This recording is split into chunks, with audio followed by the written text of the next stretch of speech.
Hi, I'm James. And I'm Anthony. And this is Words and Numbers.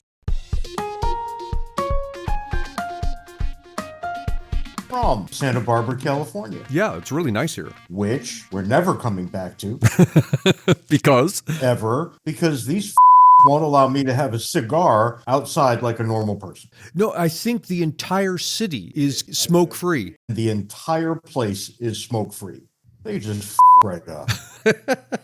James hasn't had a good smoke in a while. Anyway, what's new and exciting in your world this weekend? I've run across a couple of really, maybe interesting is the wrong word, disturbing articles about how governments are handling inflation.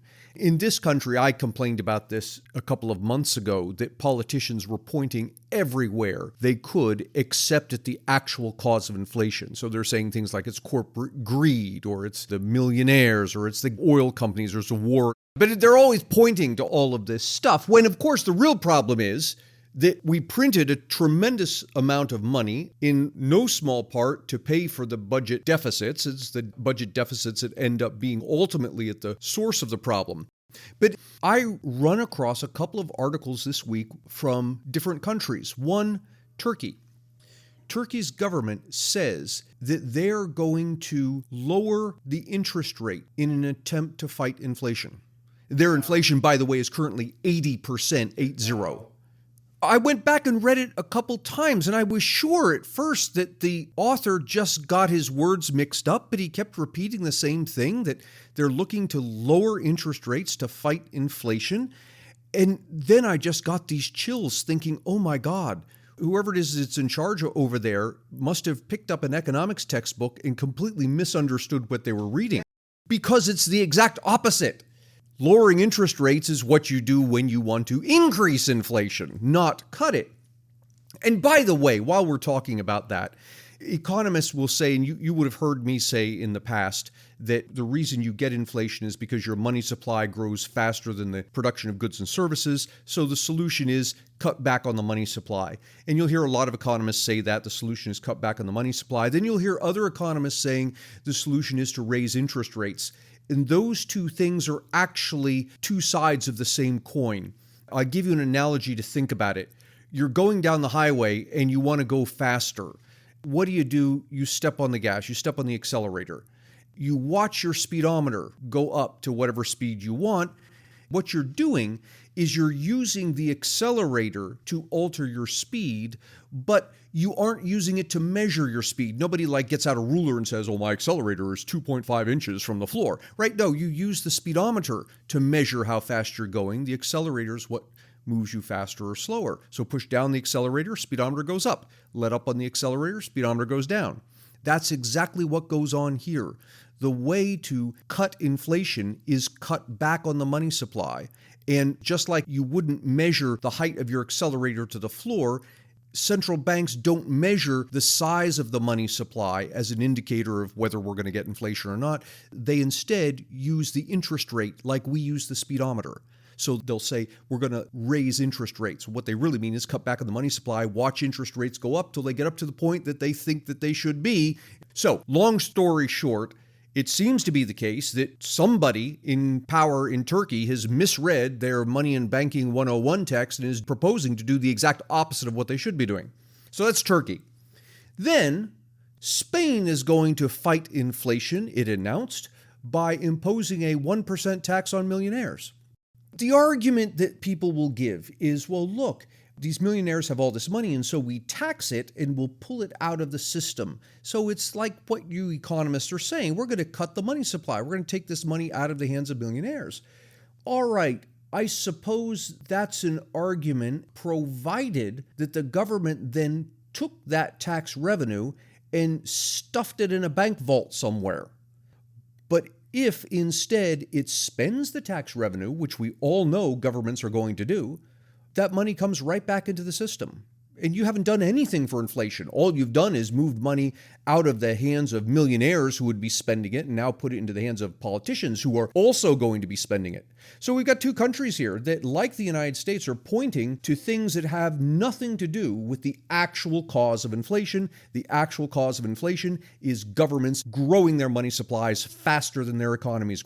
I've been to both of those countries. Istanbul is my favorite city in the world, and it's going to make a lot of sense for me to go there real soon. Take American dollars. Exactly. And essentially paying probably about $13 a night for a pretty nice hotel.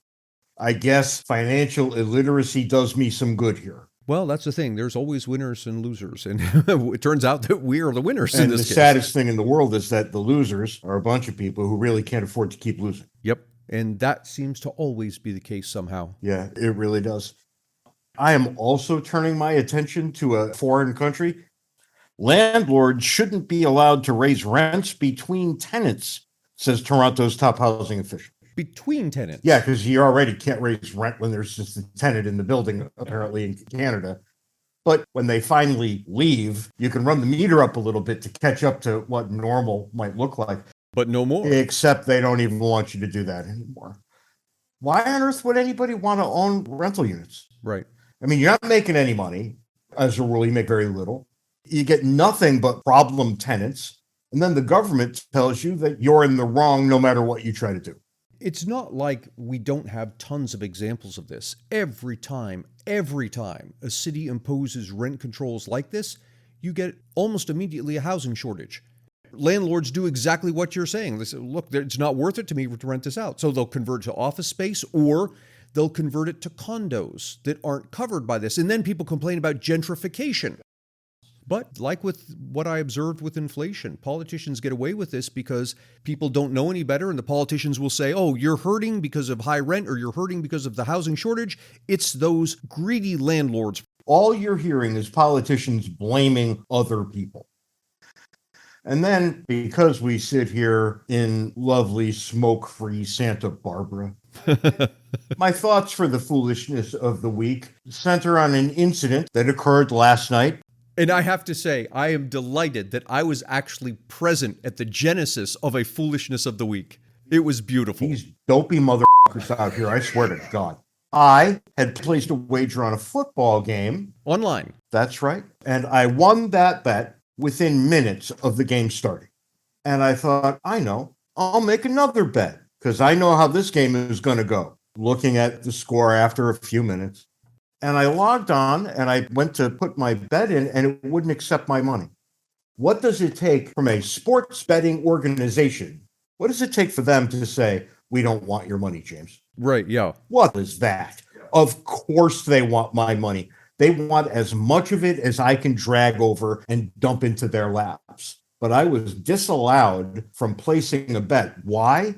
Because the state of California had decided that they don't like this behavior. So they said, no, James, you may not place a bet. My account holder said, you know, we would have loved to have taken your money, but the state of California said we're not allowed to. Yeah. Now, what business is it of the state of California, even if I lived here, how is it any of their business what I decide to spend my money? The state of California has casinos everywhere.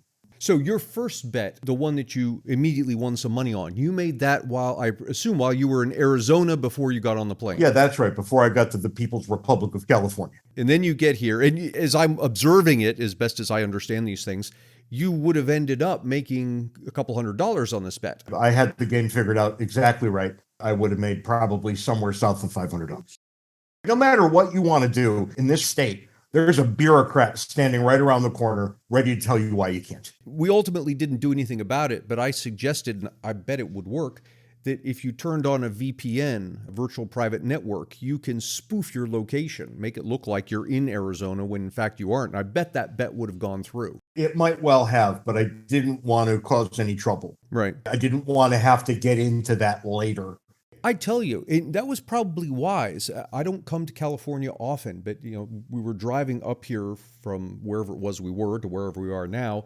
I was in the carpool lane because there are two of us, or in the carpool lane, going along, and there's a sign there that we pass saying, well, this is carpool lane. There's a penalty if you're only one person in this lane.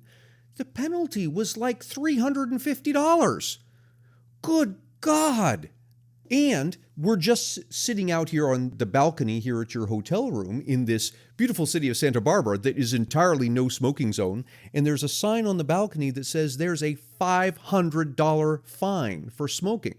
I'm with you. I don't think I would break any laws here. I can't afford it. But I got to tell you, it makes me want to drop a lit cigar into the bed and just see what happens. Well, you get a $500 fine. Well, That's maybe clear. not. Maybe if you burn the room down, you don't get anything. All I wanted to do today was gather my cigars under my arm, walk across the street, sit on a bench overlooking the ocean, and smoke. There'll be none of that. To get more Ant and James, buy a copy of our excellent book, Cooperation and Coercion. You can find the paper and electronic versions on Amazon and the audio version on Audible. If you'd like to support Words and Numbers, make your way over to patreon.com/wordsandnumbers, where you can contribute to our podcast-making habits. If you'd like to schedule us to come speak at your event, be it corporate or educational, or have James officiate at your wedding, send us an email at wordsandnumberspodcast@gmail.com. Tell me this, segueing off of the 10th Amendment, we have the 14th Amendment, which says, I'll read it here, no state shall make or enforce any law which shall abridge the privileges or immunities of citizens of the United States, nor shall any state deprive any person of life, liberty, or property without due process of law, and it goes on and says other things. And here's my question. My understanding is the 14th Amendment has been used in effect to undo the 10th Amendment.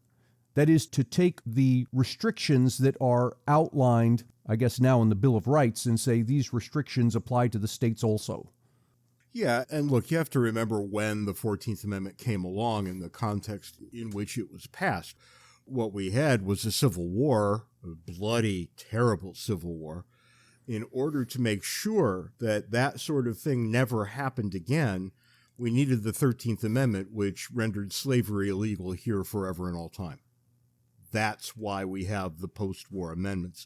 And what happens after the 13th Amendment is passed? You can take a look across the South and see our black citizens upending the decision in Dred Scott v. Sanford, which contended that blacks could never be citizens, let alone anything else. That gets upended, but now we've got to deal with civil rights because freed slaves are still being treated terribly, and we can't have that. We just had a civil war to get rid of this nonsense. And when we look up after the war and it's still happening, we passed the 14th Amendment, civil rights. And then a little while later, we passed the 15th Amendment, political rights. And all of a sudden, we federalize quite a lot. And when we start to federalize all the things that we do in these very necessary and very meaningful amendments, the 10th Amendment stops being much of an issue at all, even though it had never really been an issue in the first place. These are nails in the 10th Amendment's coffin. We're never going to use that again.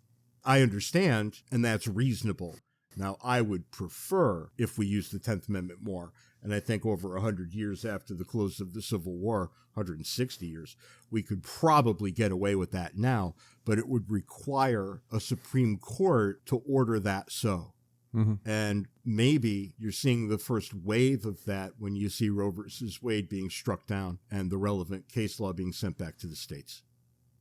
Is it fair, then, to say if we had never had slavery, going back to the 1700s, if slavery had not been in existence, that today we would look a lot more like the founders intended? That is, we fought the Civil War and we had these post-Civil War amendments in an attempt to claw back from the states this apparent authority to allow slavery. And that it had this snowball effect that all of a sudden now you have the federal government clawing back all sorts of other powers from the states. You're asking a what-if question, and we can literally never be correct when we do counterfactuals. But the forces that gave way to the Civil War would not have existed, and the forces that gave way to the 13th, 14th, and 15th Amendments in the wake of the Civil War also would not have existed. There could have been any number of other things that came up, but absent slavery, and I mean absent slavery everywhere and always, yeah, I don't see any reason why we would have drifted away from the original intent here. So one other question as we talk about drifting away from the original intent. People, including you and I, point to the Constitution as these are the rules, this is what the federal government's authorized to do. And yet, there's a higher power, it seems. The higher power is the Supreme Court. What do you do? This is not a hypothetical because we've seen it happen again and again. what happens when you have a Supreme Court that ignores the plain words on the page and says, okay, henceforth the law of the land is now something else? Look, it's not like we have to guess what happens. All you have to do is look at how our collective lives have been shaped. What we look at over time is the increase in the role of government. When you look at what the framers gave us, they gave us the negative natural rights regime, which is necessarily a very small government. Remember, the Constitution was fine, and the Bill of Rights, which was written to write down the powers of the state even more, began, Congress shall make no law. It's designed to limit Congress in every way that's listed. And boy, it turns out there's a lot of ways. And yet that's exactly what we forgot. Now we say things like, there ought to be a law. Yeah. Every time that gets said, here's what's really happening. A brand new avenue of congressional abuse is going to open up. Congress is going to fill it. Congress is going to regulate it. And then it's going to stay there forever. How do I know this? How many congressional bureaucracies have disappeared over time? And I don't mean morphed into something else. I mean disappeared. And we're experiencing this as we speak. When Congress passed the Affordable Care Act, included in that Affordable Care Act was language that allowed the Department of Education to make loans to college students for tuition. Now, there's nothing in Article 1, Section 8 that empowers the federal government to do that, and yet they did that. And what's just happened in the past couple of weeks? Now the federal government is forgiving these loans, something which also is not authorized anywhere in Article 1, Section 8. And not only did this power, once Congress created it for itself, not only does it sit there, but it now starts to expand. Now, we're never going to get rid of this thing. There's too many people who are benefiting from it. I can remember all kinds of things that were off limits when I was a boy that now we all cheerfully do. Let's just say the national drinking age. It doesn't show up in the Constitution. There's no blood alcohol level that you must have before you drive your car, obviously enough. And yet we have a nationwide standard of 0.08. Yep. Now, how did we get that? That certainly is not an enumerated power. We got that in the Reagan administration because that administration decided it was going to hold certain states' highway funds, again, who will build the roads. Mm-hmm. And the Reagan administration said, look, you come to an understanding about this 0.08 business or you're not going to get this money. And shockingly, every state in the union was at 0.08 really fast. Where's the constitutional angle here? Because I don't see a constitutional angle with highway funding either. You get issue piled upon issue piled upon issue, and you look right down from the front to the back, and you never actually see that constitutional link. And here's an important thing that you say often. You're not suggesting that a 0.08 limit is a bad idea. You're simply saying that it's not constitutional. That's correct. Being a good idea doesn't make you constitutional and vice versa. That's right. And many states already had the 0.08. A bunch of others had 1.0. And you take a look around and you see a certain variety, which I think is always fine. But here it is. How on earth constitutionally do you get a 0.08 level? That's ridiculous. I can't even tell you how you get roads except post roads. Right, except post roads. Post roads are specified. All other roads are not, which means they thought about roads and then said post roads. Yeah. If you're going to be honest about the Constitution, there is no authority to make any other kind of road. Did they think about that during the convention? They must have, because they gave us post roads. So anything else is an invention. If we look backwards at the past century, we've lived in a place where the Supreme Court has read into the Constitution whatever it wants to see there to authorize whatever it is it chooses to authorize. And so you have all sorts of federal regulations. You have the Affordable Care Act. You now have the student loan business and on and on. So if we now look forward 100 years, do we end up in a place where the Constitution largely becomes a, how do I want to say this, a mission statement, and the Supreme Court becomes the arbiter of, it already has the final say on what is and is not constitutional, but do we in effect do away with the Constitution, replace it with these unelected 9 justices? You see some evidence of this because what happens every time a justice retires? the whole country loses its mind because they know that whoever gets there is going to be on that court for at least 30 years.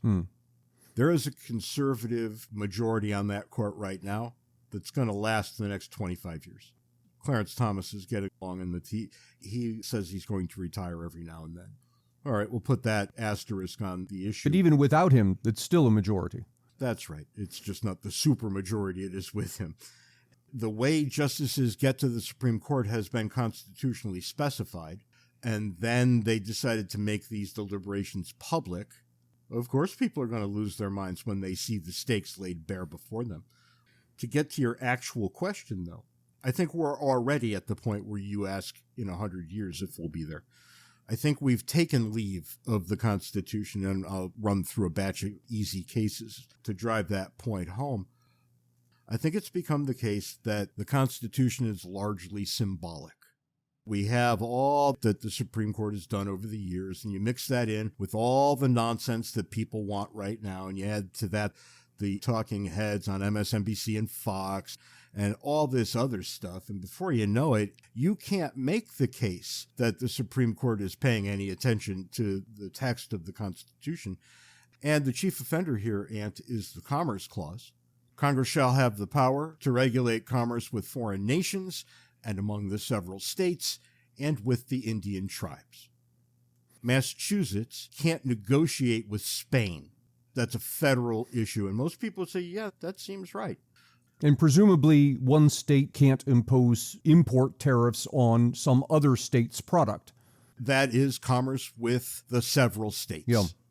I've always been amused by the word several here, because that would imply, if you're a strict constructionist with language, commerce among the several states would always mean three or more. Right, that's correct. If it were two states, it would be between. Mm-hmm. And yet we have never looked at it that way. Those of you who are out there like me who hang their hat on grammar, sorry about this one.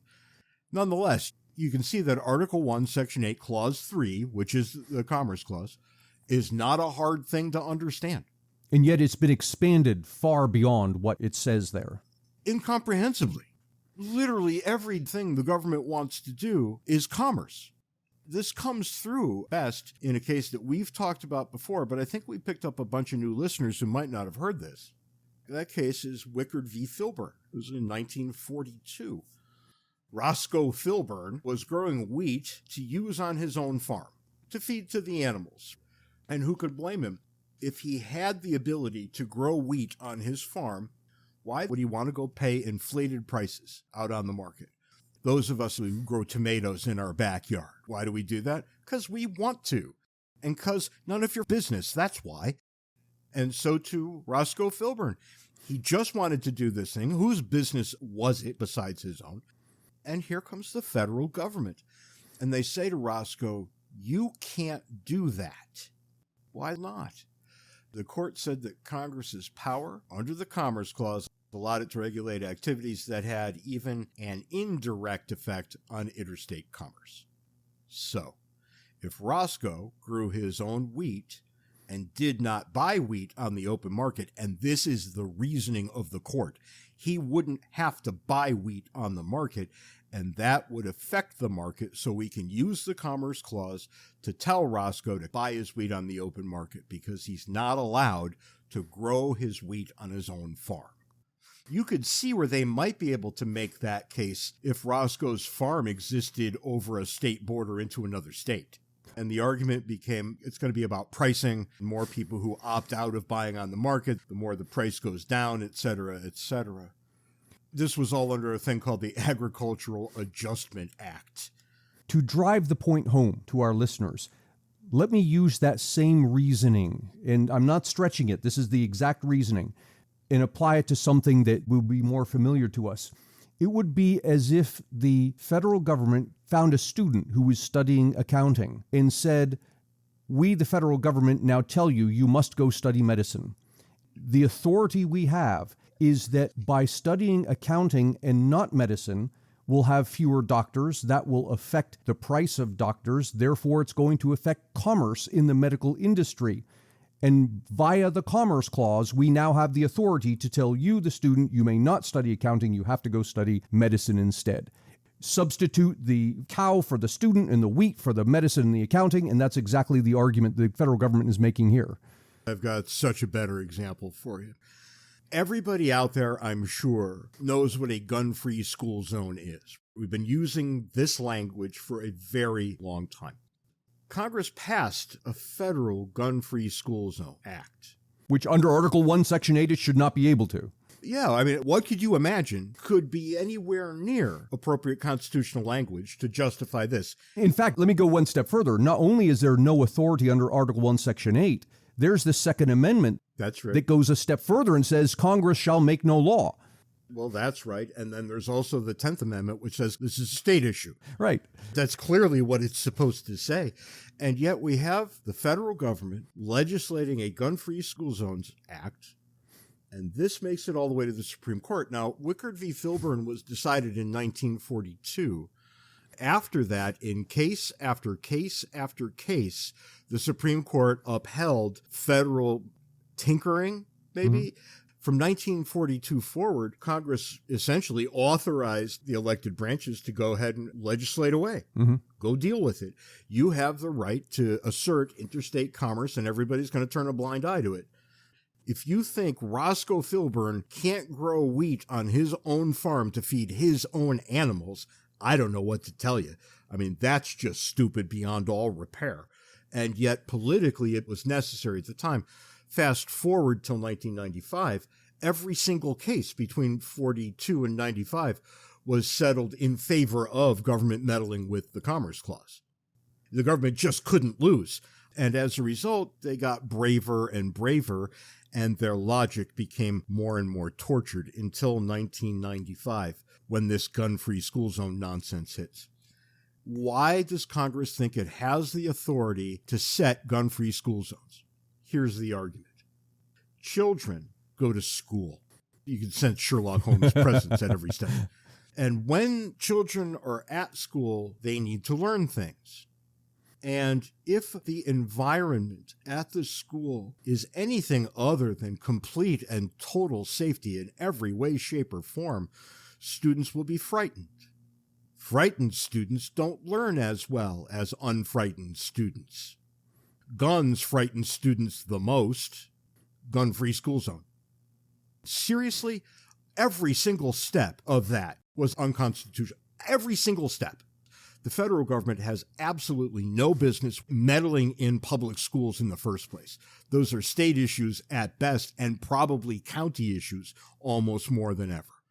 And the Supreme Court, God bless the Supreme Court, for the first time in, over 50 years, said, okay, you know what? No way.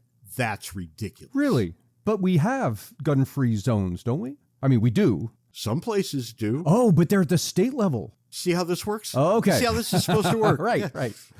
You stumbled headlong into it, and isn't it odd that you, who are inclined to see that answer, didn't see it? Yeah. You've been trained by this Supreme Court not to see that. Right. We all have. It takes some doing to train one's eye a little further down the road. The court in 2000 struck down the Violence Against Women Act. You can imagine how many people voted against that in the Senate. That's passing by acclamation. You can't vote against the Violence Against Women Act. And even Anthony Kennedy, that swing vote. Anthony Kennedy was in the majority on both the gun rights and the women's violence issue. Anthony Kennedy was a weirdo, and he had all kinds of ridiculous things that he would say. But he tended to line up in decisions where the responsible middle kind of went. He was that swing vote, and you could kind of track how things were by seeing where he jumped. The court reversed its stance with the federal marijuana ban in 2005 with Gonzalez v. Raich, and gave Congress the right to criminalize the production of homegrown weed, even when states have approved its use. So we've got the Supreme Court acting in such a way in Gonzalez v. Raich. In 2005, by logic, marijuana should have been sent away from federal control. There should have been no federal statement on marijuana at all in 2005. Instead, the Supreme Court, Kennedy again joining the majority, and even Scalia joining the majority, Thomas saying no. Wickard and its technicalities came into play here too. What role should the government ever play in marijuana? It asserts it plays a role. There's no language in the Constitution which makes that clearly so. We could get into the entire drug industry. What are these scheduled drugs anyway? Schedule 1, 2, 3, 4. It's just ridiculous to think that the federal government has this authority, let alone has it to such a deep degree that it could be categorizing things with different punishments for each. Even beyond that it would establish an FDA to begin with. Yeah, all of the agencies come into play here. Now, you can see where there might be a Secretary of Commerce in the cabinet, because commerce is specified. And everything else that was specified, maybe the Postmaster General. These sorts of jobs seem perfectly consonant with specified things. But beyond those, we're left looking at a constitution that's been ritualistically abused for well over 100 years. Once that happens, I don't think you can get the genie back in the bottle ever again. I think what's destined to happen here are one of two things. We're going to get this idea that the Constitution itself is just largely symbolic, and we'll treat it the way that the British treat their so-called unwritten Constitution. Mm-hmm. Everybody in government in Britain knows that they can't really get away with certain things because it's unconstitutional. Okay, sure, but show me where the Constitution is. Oh yeah, it's unwritten. It stands atop these other documents that are written and give us a pretty good indication. That actually works. I don't like it, but given the host of alternatives that I see right now, that's probably the best one. And I think, on balance, one of the two most likely answers. The other answer is that it will continue to spin out of control.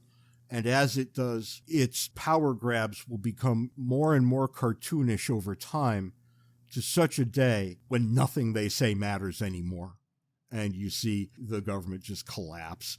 I think that's going to be tied necessarily to our looming bankruptcy problem, or insolvency problem, as the U.S. government might call it. The deficit, the debt problem that we talk about all the time. I suspect these two things are going to hit at roughly the same moment, because Congress will be panicking as our financial catastrophe looms ever closer. And the more they panic, the more they'll try to do. The more they'll try to do, the more of it will be ridiculous. And then all the shit hits all the fans at the same exact minute. I think that's much more likely. But I leave open the possibility that the former might actually work. You often say that people get the government they deserve. I think we deserve the Supreme Court we have because we've come to treat it over the past half century, maybe more, as a super Congress. So when it comes time to nominate a Supreme Court justice, the rest of us are asking, how's this person going to vote on my particular topic? Which shouldn't be the question at all. The question should be, can you read the Constitution? Can you think logically? Can you apply it? You see certain justices who occupy the ideological far points, and a number of them receive nearly unanimous decisions by the Senate. You should, in the Senate, say something like, look, this is presidential prerogative. We did not win the presidency in the last election. Elections have consequences. This is a consequence. Whoever gets named, as long as he or she is competent, you vote in favor. You don't vote against because you don't like what this person might have said about Roe versus Wade in a lecture he gave 30 years ago. That's way out of bounds. Now, there's nothing holding the Senate to that line. They can do whatever they want. All I'm saying is they should want to do something like this, and in their better moments, that's exactly what they do. Go look up some of the counts. You can get a pretty good idea right from Wikipedia who got a free pass and who didn't. You say a super legislature, I guess that's right. But this works against the constitutional regime that we got in 1787. I'm left at the end of the day wondering, what role does Congress play anymore? You have the House, tax bills originate there, but largely the day-to-day stuff, it's fobbed off onto agencies that write their own rules. When enough people get annoyed at those rules, that gets sent up to the Supreme Court, where what has become a super legislature votes yes or no on these particular things, and Congress is kind of left not doing much of anything, save for setting the tax code. And even that it doesn't do well. Installing the bureaucrats at the highest of levels for these sorts of things. Everywhere I look in the federal government, people have, one, abdicated their responsibilities. and two, grown everything far beyond the scope that any of the framers would have thought possible. I often think what would happen if Thomas Jefferson could join me for a day. Right. Have him look around at all the things. Any of the framers would be thrilled to see how we live. We live ridiculously good lives by their standards.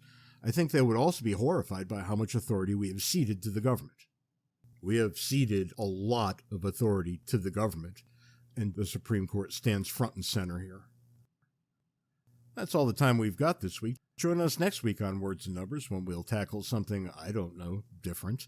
Until then, you can follow us on Twitter. Handles are in the show notes. You can join us at the Facebook Words and Numbers Backstage group where the conversation continues. Or you can do that stupid thing that Anthony always talks about. And again, I'm clearing out my inbox today of all your foolishness. You can stop by our nice, shiny new website, wordsandnumbers.org, and you can send us email at wordsandnumberspodcast@gmail.com. And until we meet again, please be nice to each other. Ant, I'll see you next week. See you next week, James.